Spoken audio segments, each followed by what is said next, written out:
Assalamualaikum warahmatullahi wabarakatuh. Sebelumnya, izinkan saya memperkenalkan diri. Saya Kenzi Raffi Pradana dari program studi Teknik Mesin Kilang. Pada kesempatan ini, saya akan mempresentasikan penelitian saya yang berjudul Analisa Kegagalan pada Gas Kompresor Ajax Divisi 360 menggunakan metode Failure Mode and Effect Analysis atau FMEA. Next.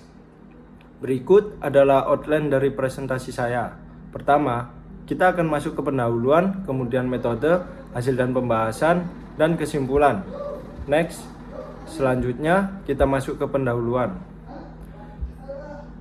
Gas kompresor adalah peralatan vital dalam industri migas untuk menjaga tekanan dan kelancaran aliran gas. Gas kompresor Ajax Divisi 360 memiliki peran penting di stasiun pengumpul 12. Sehingga kegagalannya dapat menyebabkan downtime dan penurunan produksi.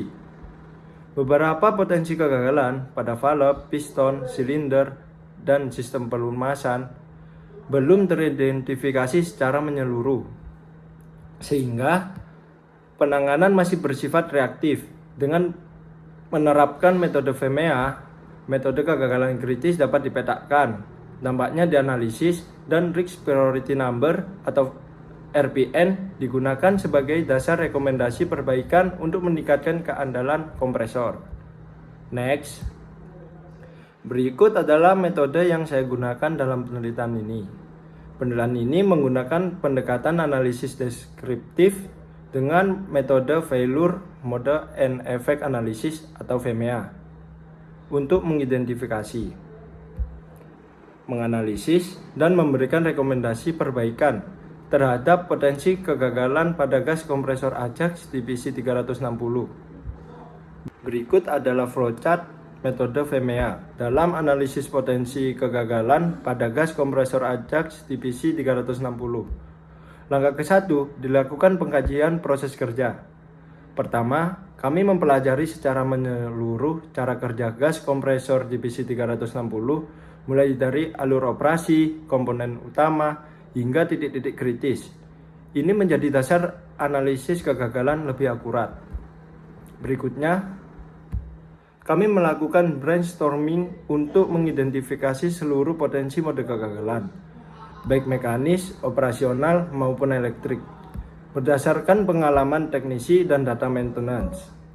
Kemudian, langkah ketiga, dilakukan pencatatan dampak kegagalan. Setiap mode kegagalan kemudian dianalisis dampaknya terhadap performa kompresor, keselamatan, dan produksi, sehingga bisa ditentukan tingkat keparahannya.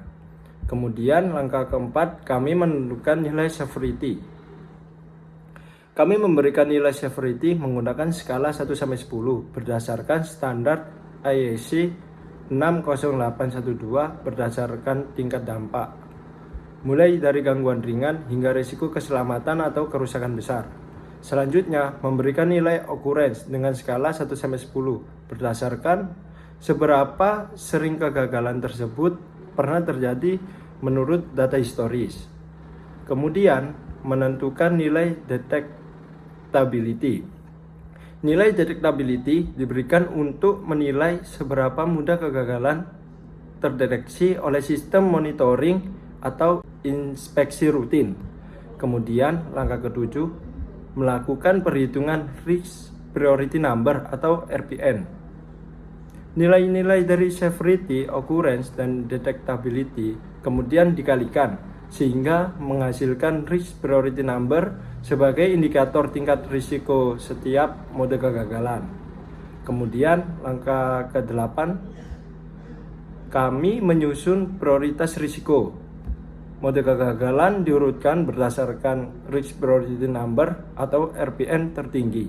Kategori risiko dibagi menjadi tinggi, sedang, dan rendah untuk memudahkan penentuan prioritas tindakan. Kemudian masuk ke langkah 9. Pada langkah ini, kami menentukan apakah nilai RPN termasuk kategori kritis dan membutuhkan tindakan segera. Jika RPN dinilai tinggi dan beresiko, maka proses dilanjutkan dengan menentukan dan melaksanakan tindakan perbaikan. Setelah perbaikan dilakukan, kami menghitung ulang nilai RPN untuk melihat efektivitasnya. Bila perbaikan sudah efektif, kami lanjut ke dokumentasi dan penyelesaian. Dan jika nilai RPN tidak kritis, maka mode kegagalan tersebut tidak memerlukan tindakan korektif langsung. Risiko cukup dikendalikan melalui pemantauan rutin. Setelah itu lanjut ke langkah dokumentasi dan penyelesaian akhir. Kemudian, ketika risiko sudah berada pada level aman, seluruh hasil dianalisis dan didokumentasikan sebagai bagian dari peningkatan keandalan kompresor. Next. Berikut adalah hasil dan pembahasan dari analisis FEMEA yang telah dilakukan.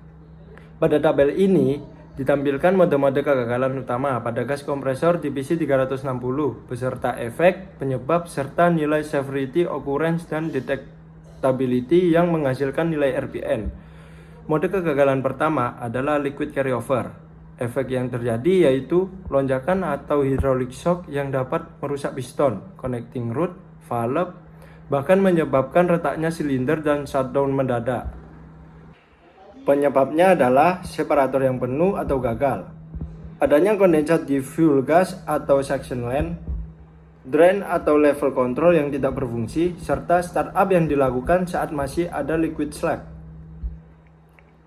Dengan nilai severity 9, occurrence 8, dan detectability 3, RPN-nya adalah 216 dan masuk ke kategori resiko tinggi. Mode kegagalan berikutnya adalah hunting. Efek yang muncul berupa putaran mesin yang tidak stabil dan tekanan kompresi yang berfluktuasi, sehingga proses kontrol menjadi terganggu. Penyebab hunting terjadi karena governor error, masalah pada suplai bahan bakar, atau pembagian beban yang tidak stabil. Dengan nilai severity 5, occurrence 6, dan detectability 3, RPN-nya adalah 90 dan masuk ke kategori resiko rendah. Selanjutnya adalah knocking. Efek yang terjadi berupa bunyi ketukan dan getaran yang dapat berpotensi merusak komponen unit.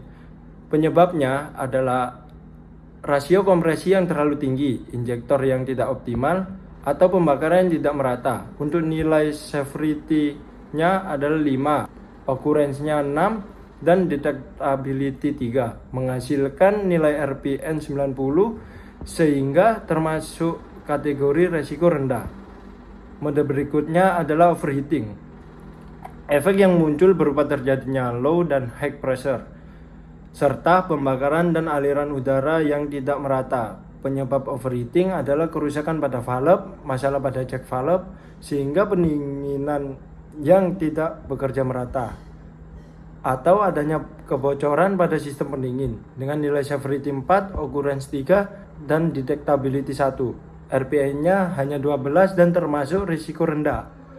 Kemudian backfiring. Efek yang terjadi yaitu timbulnya suara ledakan pada intake atau exhaust yang berpotensi menimbulkan kebakaran dan merusak intake valve. Penyebabnya adalah terjadinya pembakaran di intake manifold, fuel yang tidak bersih atau bercampur kondensat, serta pengapian yang tidak normal. Dengan nilai severity 5, occurrence 6, dan detectability 3, menghasilkan nilai reach priority number 90 sehingga dikategorikan risiko rendah. Mode terakhir adalah pelumasan gagal memompa.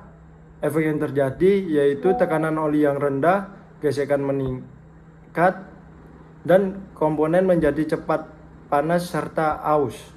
Penyebab kegagalan ini adalah lubricating pump yang tidak berfungsi, filter oli yang tersumbat, atau level control yang bermasalah. Dengan nilai severity 4, occurrence 3, dan detectability 1, RPN-nya sebesar 12 dan masuk kategori risiko rendah. Berdasarkan hasil analisis menggunakan FEMEA, mode kegagalan dengan risiko tertinggi adalah liquid carryover dengan nilai reach priority number-nya 216, sehingga menjadi prioritas utama perbaikan karena berpotensi besar mengganggu keandalan kompresor. Sementara itu, mode seperti hunting, knocking, backfiring, overheating, dan kegagalan pelumasan memiliki RPN lebih rendah, namun tetap menunjukkan adanya ketidakstabilan operasional yang perlu dipantau. Secara keseluruhan, hasil ini membantu menentukan komponen mana yang paling kritis dan membutuhkan tindakan perbaikan terlebih dahulu. Next, kemudian kita masuk ke kesimpulan. Gas kompresor Ajax divisi 360 menunjukkan 3 pola kegagalan utama berdasarkan VMEA. Dengan liquid carryover sebagai mode paling kritis akibat pemisahan cairan yang kurang optimal dan tingginya kondensat, hunting, knocking, dan backfiring turut muncul sebagai tanda ketidakstabilan suplai gas dan kontrol pembakaran, sementara overheating dan kegagalan pelumasan tergolong beresiko rendah karena potensi masih berfungsi baik.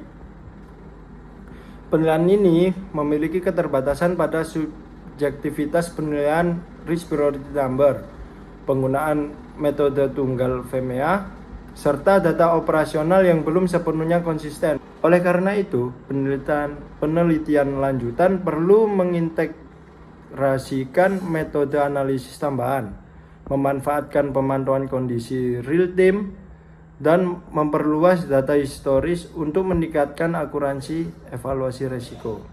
Next. Mungkin sekian yang dapat saya presentasikan. Atas perhatiannya saya ucapkan terima kasih.